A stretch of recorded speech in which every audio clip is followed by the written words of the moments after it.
Welcome to the Develop Basketball Podcast. This is Coach Chevy. Today we have Carrie Moore, North Carolina Women's Basketball Recruiting Coordinator. Enjoy. Can you talk about your journey from high school to where you are now? Yeah. Grew up Metro Detroit area, played basketball, Detroit Country Day. It was a great academic, great basketball school. That propelled me into, playing at the collegiate level. Had a chance to play at Western Michigan. Had a, very good 4 years, especially, individually. Collectively, we weren't as good as I would probably have hoped. But individually, played a ton of games, started a lot of games, scored a lot of points. And that helped me, especially my senior year, into, the professional career that I had. And was pretty short, but had an opportunity to be in 2 WNBA training camps, and then played overseas professionally in Poland, and then had an opportunity to go to Princeton as a director of ops, and that was kind of an entry level position that kind of really opened my eyes to coaching, especially at the Division I level, and did that for 2 years, and then really just wanted an itch, or had the itch to coach. And so left Princeton, went to Creighton, was there for 5 years as an assistant, and then was out a year. So then I actually coached high school basketball for a year, and then went back to Princeton as an assistant for 3 years. And then now I am at Carolina. So that's kind of my short coaching journey. I didn't realize, I forgot that you were actually coaching in high school in between time. Yeah, that 1 year I was out. Yeah, I did it for a good season at my alma mater. So that was very cool. Yeah, that's freaking awesome. Okay. So what do you think made you really, really want to coach? Why do you coach?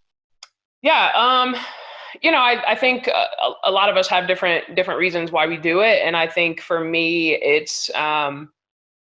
it's because I was influenced as a young woman, young basketball player, by some great coaches. And so I want to give back in the way that they gave to me when I was younger, and the way they motivated me and, encouraged me and pushed me and challenged me and helped me grow and really figure out who I was and what my passions were. That's what I want to do. That's my motivation to do what I'm doing. And, hopefully, with the relationships that I'm building through coaching, that's the influence that I've had on, some of the players that I've coached. And so I think it's just being about being a servant leader. And that's what kind of comes naturally for me. And that's what I enjoy. And that's what I'm passionate about. So I definitely think that's why I do it. That's awesome. So like you talked about, some of the people that maybe impacted you and got you going in the right direction when you were younger. Is there one particular person that had, a heavy influence on your path? Yeah, I would say, it's a stiff competition between two people. One being my AAU coach, because he's really what introduced me to basketball. I have a somewhat of a unique story because I didn't really start playing basketball till 6th grade. So, okay. So I was kind of a late bloomer, and I really saw my best friend playing it outside every single day with her dad, and her dad hooked me up with, her AAU coach, which turned out to be my AAU coach. And, he basically instilled, the fundamentals of the game, in me. And, he was the one that I worked with for years. And so, I think because he introduced me to the game, I think he will always hold a special place in my heart. And then, on the flip side of that, it would be my high school coach. He's somebody that I think of, daily, as I'm, coaching now. And I hope that I have the impact, on players, as much as he had an impact on me. And, he's still a very, very much a heavy part of my life today. And, just the love and the respect, that he had for his players, and the way that it was reciprocated, to him, I will always remember that. And, he was an older guy, but, just found ways to really relate and build relationships with players. And so I think that went a long way for me. And so I think it's something that I always think about as I coach today. For sure. Okay. So, the high school coach had the huge impact. So when it came to your development, as you started in sixth grade, like the day to day, your development, what was your philosophy or what was your mentality like as a young player in order to get to where you are? Because like you said, you had a pretty, obviously really good career. You led the nation in scoring your senior year, which is crazy. So obviously there was a huge jump that was made from sixth grade to your senior year in college. So can you talk about what you did in your development to reach that? Yeah, I was just a sponge, honestly. Like I said, I didn't start playing until sixth grade. And so I think as soon as I picked up a basketball, I was just like, holy crap, this is incredibly fun. And I'm actually pretty good at it. And so, and I hadn't been doing it up until that point. So there was just this newfound excitement and love and joy for the game. And every time, I stepped on the court, I gave my best. And that's just, I don't know if that's just innately who you are, but I think that is how I've always approached the game when I played it, and even now when I'm coaching it. But back then it was just I just gave 100%, 110% effort every single day, and so I think that work ethic propelled me.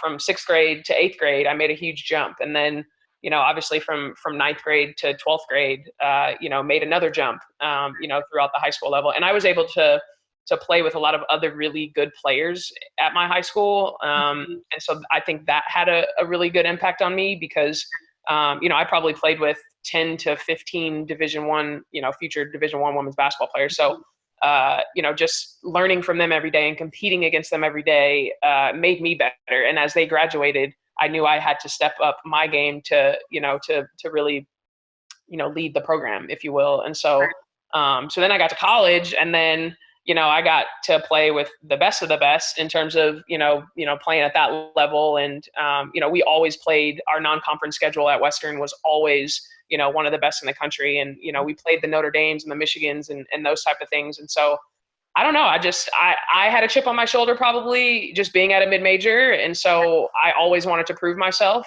I always wanted people to know that, improve, not only to other people, but to myself, that I was good enough. And, Right. And so I worked at it every single day, and it wasn't necessarily something that, someone told me or did to me or whatever. I think it was just, I wanted to be in the gym, and it was who's going to be with me, who's going to help me do this. And I always saw improvement. And so that's kind of what kept me going. That's awesome. That's like perfect. Because my next question was going to be, like, obviously you got, recruited. You're a really good player in high school. You played for a very, very good high school program, had a really good coach. Mm-hmm. In your recruiting process, what made you choose Western Michigan? And what exactly were you looking at when you were making your decision as you were getting recruited?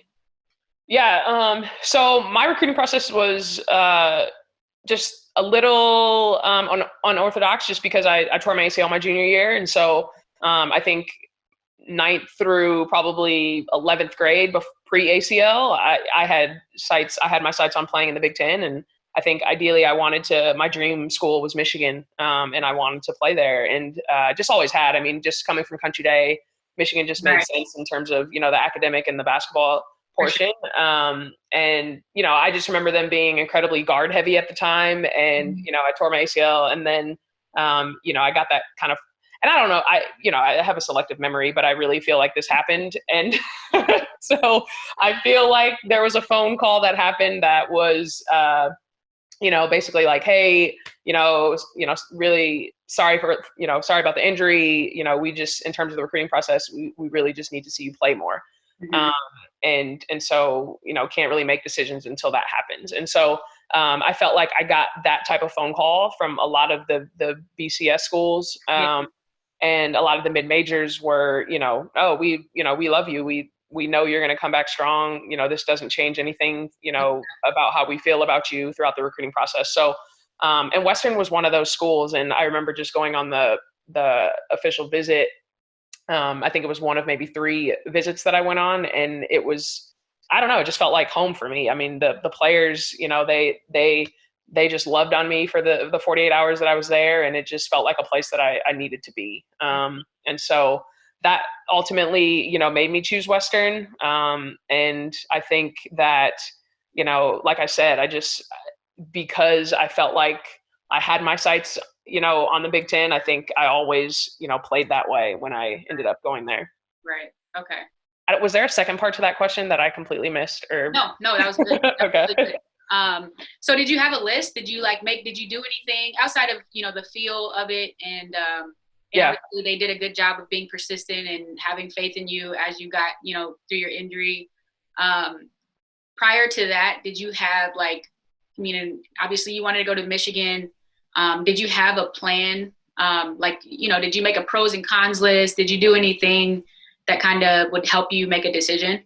Yeah. So I think looking back on it now, I wish I knew then what I know now, because I feel like my process would have been totally different. I feel like my parents impacted my process a lot, just in terms of, kind of what they thought is, made a big impact on what I thought at the time. But I really felt that, Western was definitely a place that I felt good about. I do remember sitting down at the table. It came down to Western and Kent State. I took visits to Western, Kent State, and Dayton, were my 3 official visits.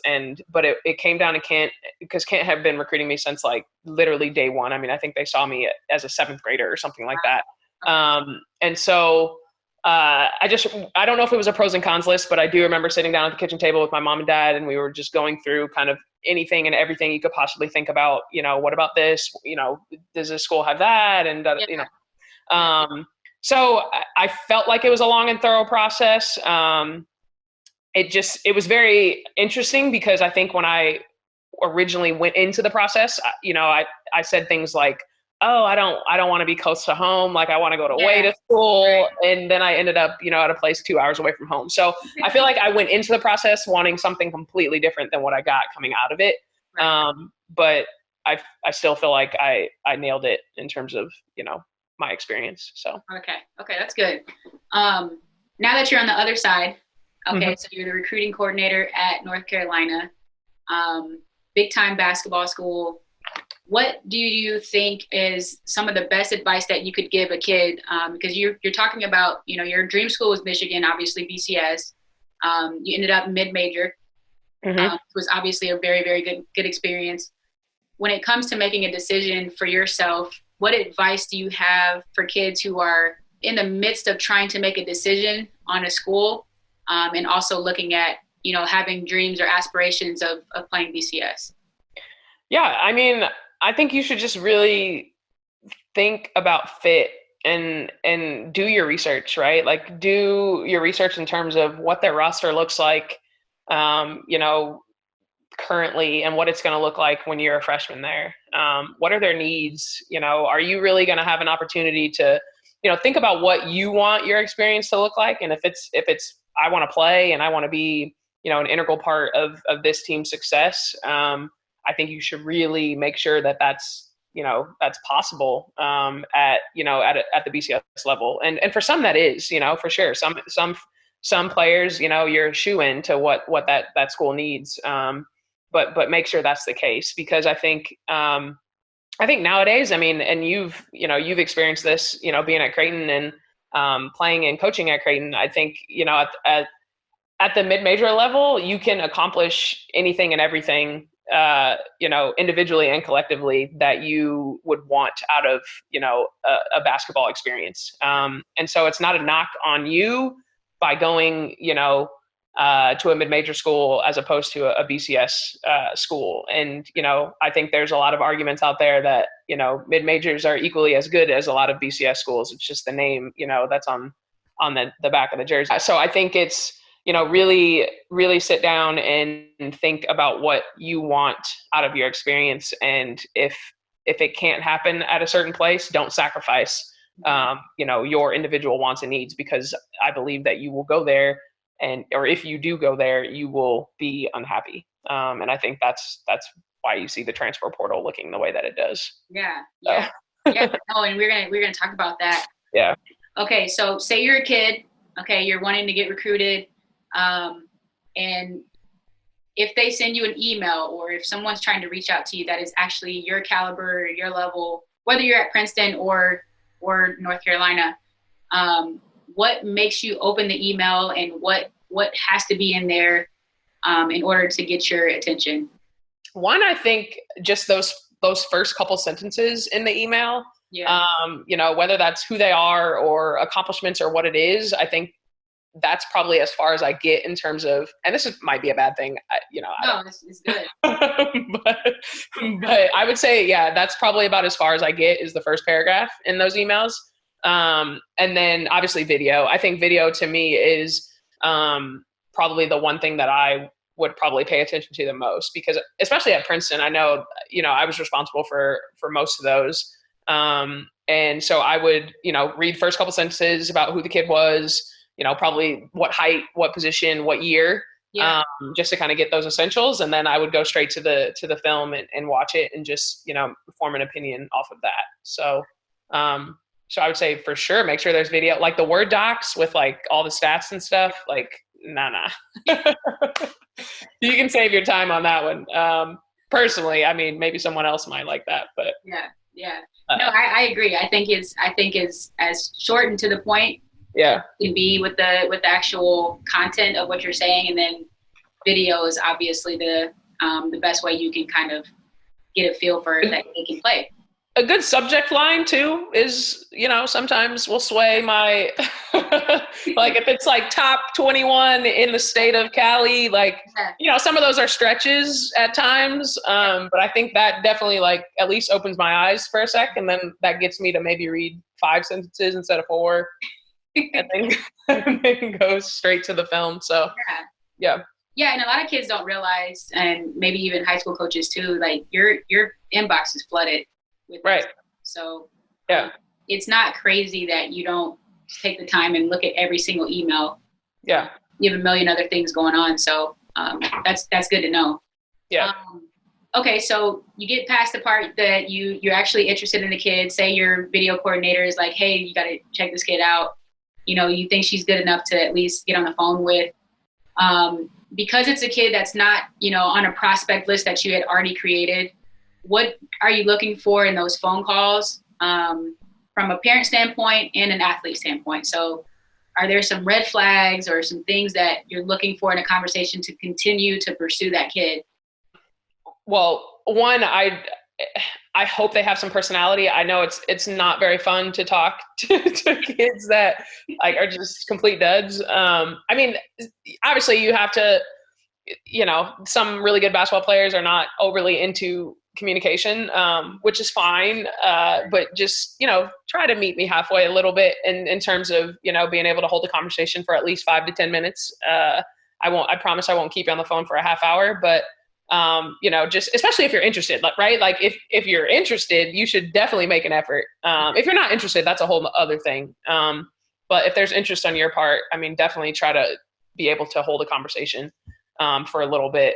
I think in terms of the kind of recruit parent dynamic, I think it's always telling like how a recruit, how they treat their parents is very much, I think it's, it correlates to how they will treat us as coaches. So I think we try to pay attention to, that parent recruit dynamic, if you will, because I think that's important. If they're respectful and kind, in that regard, I think they will be that when they come to campus. And if it's on the flip side, I think that can be a red flag in terms of, they're not necessarily as coachable. Because they weren't even, they didn't even listen to their parents. So why would they listen to you as a coach? So I think that's one red flag. But I don't know. I think it's nice to, obviously every family dynamic is different. So, you have to be open in that sense from a coaching standpoint. Right. But I think the parents are equally as valuable in the recruiting process. You obviously, for some recruits, the parents are more into the process. They love the process and want to be recruited as much as the kid does. And some are just like, this is all about the kid, I'm letting them do it. And, I'm just here for them. So I think it's trying to feel that out. Okay. So you got them on campus. They're a freshman. We're going to get to the player development side of your job, because obviously you've worked with a lot of guards. a lot of really good basketball players. And then you've had a personal experience on the court yourself to where you know what it's like to feel what they're feeling on the court. You know what it's like in your development. You know what it took to get to where you got. So now that you're on the other side, you're confident, you have a different mentality. How do you impart your confidence to those kids when you're developing them as players at the college level? Yeah, that's a really good question, because I think it's kind of hard, honestly, because I think confidence and like effort, those are things that you really can't coach per se. But I think I just try to lead by example, and so I think I approach every workout, every day, every practice, whatever it is. I think I approach it with a certain level of energy and confidence myself, and expectation and things like that really hopefully translate into what we're doing in terms of skill workout. Right. So I think that's one thing. I think another thing is just really just honing in on who the kid is, because I think each kid is different. Some people are overly confident, some lack some confidence, especially on the women's side. But I think it's huge, right? I think females in general just need to be stroked sometimes and need to be reminded that they are good enough. And so I think knowing that, and just I never had that problem, but I know that is a thing. And so I think in my professional career, I think that's definitely a thing for me. And so I tried to do that in terms of whether it's having one-on-one conversations with kids, whether it's before workouts or during workouts, and just pulling them aside and saying, hey, you're good enough. Like, we can do this. Like, let's put in the time and let's get after it today, and let's be better. And like setting expectations and setting goals, and short-term goals, long-term goals, things like that. Right. And showing them film and how this is what we can improve on. Mm-hmm. Hey, look, you did it. Like, we're getting better at this. And then this is how we can be even better. Yeah. So I think, just it's a lot of different ways, but just, I think it's a daily approach to just really instilling that confidence, in them. For sure. Yeah. And I like that. I like that you remind them and you show them that they're actually reaching the milestones. Yeah. And giving them, little steps that they're taking and that they're achieving, to keep their confidence up. Yeah. I can see it. So through your coaching career, you've like we talked about, you've coached a lot of really good players. Now that you have some experience under your belt, what have you noticed about kids who actually develop and maybe exceed, or reach their ceilings, versus kids who kind of plateau and don't necessarily develop as much as you would have thought?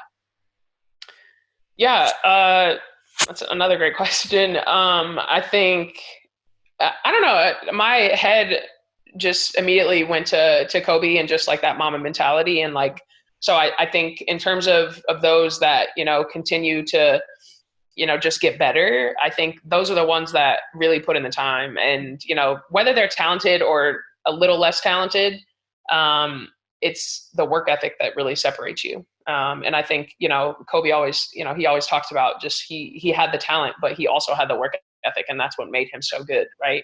And so he kept getting better, and he never plateaued because he wouldn't allow himself to do that. And so I think what separates the good players from the great players, and the players that plateau from the players that continue to get better, is that it's a constant grind. It's a constant work ethic, and they're never satisfied, and they're always working at their craft, and you're never good enough. And so I think if there is a plateau, it's, and maybe the ones that plateau are, necessarily working, but maybe it's just a different kind of effort in terms of their work. Right. And maybe they're not working on the right things, Yeah. But I definitely think that's probably at the root of it all. Okay. I agree. I totally agree with that. Do you feel like you've noticed anything, say with a player who you feel is going to be really good, as far as your ability to coach them, their coachability, I guess, and then maybe their ability to translate some of the, stuff that you're trying to get them to change or to improve? Do you feel like there's a difference between, I guess, controllable things, that there's a difference between kids who are able to take that information and apply it versus kids who aren't?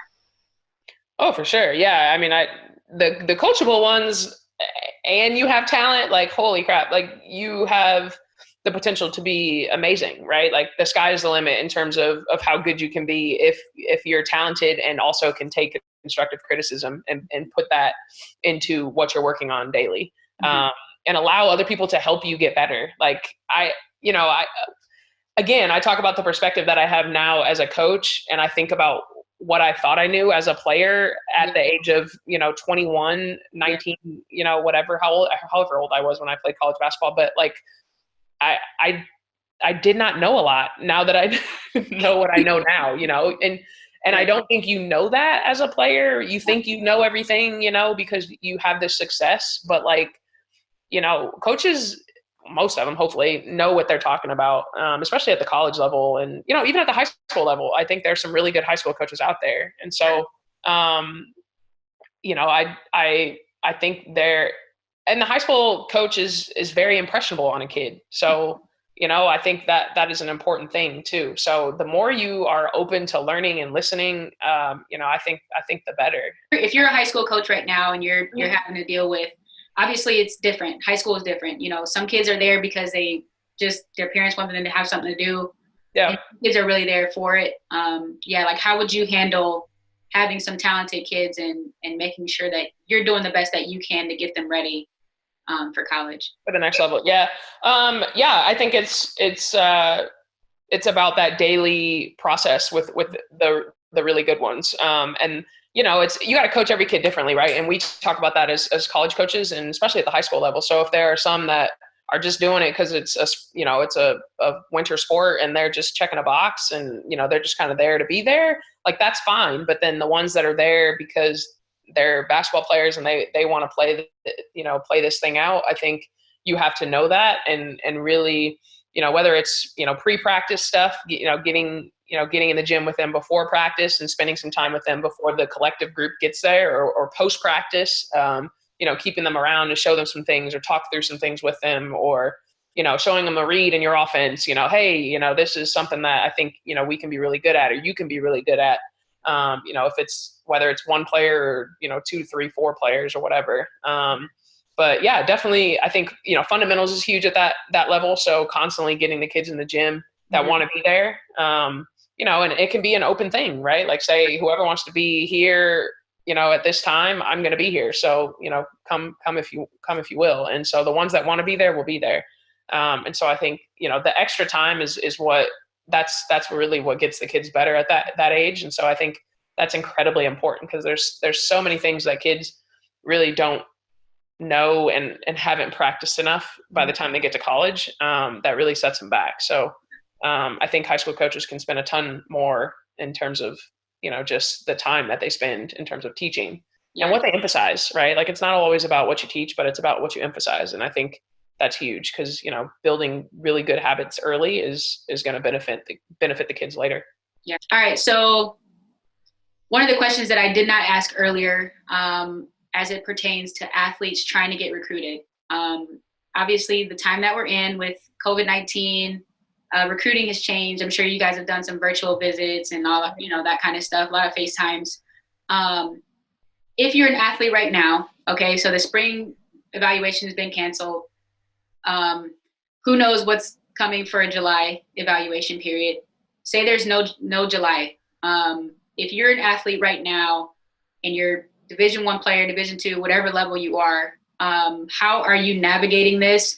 If you're not super happy with your options that are on the table, what would you do to open up more options as a recruited athlete? Yeah, that's hard, right? I think it stinks for some that needed this summer to really show what they've been working on and show how good they are. So I think if you don't have that opportunity to play, I think it's probably important just to be proactive in other ways. So I think whether it's sending emails directly to coaching staffs, with that quick synopsis of who you are and what you've done, and a film breakdown of highlights or full games. I think if you have numbers or, phone numbers and different things like that of coaches. But just, if there's a high school coach or an AU coach of yours, give them a short list and say, hey coach, these are the top 5 schools, like top 5 dream schools, would you mind reaching out? Cause I know, high school coaches and AU coaches usually have, that in route to talk to a lot of college coaches. And so maybe that'll get their attention more so than an email will. For sure. But yeah, just trying to tap into all your resources but just being overly communicative and really just trying to find ways to, to be proactive, to get your name and get that foot in the door. Just in general. Okay. So you're talking to maybe a gym full of high school coaches, and a lot of times the clinics and all the stuff that's out there, like I said earlier, it doesn't necessarily apply to their situation. So I'm trying to get good information for them that would actually translate to what their situation is. Do you have any advice or anything that you've learned over your career so far that would help them? I guess I would just say continue to grind wherever you are. And I think I was on maybe it was a Step Up call the other day where they were saying like the big time is wherever you are. Yeah. And like that translated to me in a way because, no matter where you work or where you coach, I think as long as you see that and work as if you're coaching at freaking UConn every single day, like, and you put that pressure on yourself to be great every single day, I think that's important. Mm-hmm. Whether you coach, at, Northside High School or, freaking Louisville, right? I think what you're doing is important, and the impact that you're going to have on others is important. So, treat it as that, really work on your craft and, talk to others. If you can't if you can't go to clinics and, you don't necessarily have the tools, and the access to do that, then, develop a small circle around you that is supportive, but also, will lift you up and help you be better. There has to be, a local way of, communicating with others and talking to others in terms of, from a coaching standpoint, right. In terms of just talking about ideas and, what do you guys do with this? What type of offense do you guys run? Do you like, just in terms of, talking X's and O's with other coaches, in terms of, how we can be better there. Mm-hmm. Hopefully that's helpful. I think from a player's perspective, just again, like, no matter where you are, no matter what level you're projected to play at or be at, I think, the big time is where you are.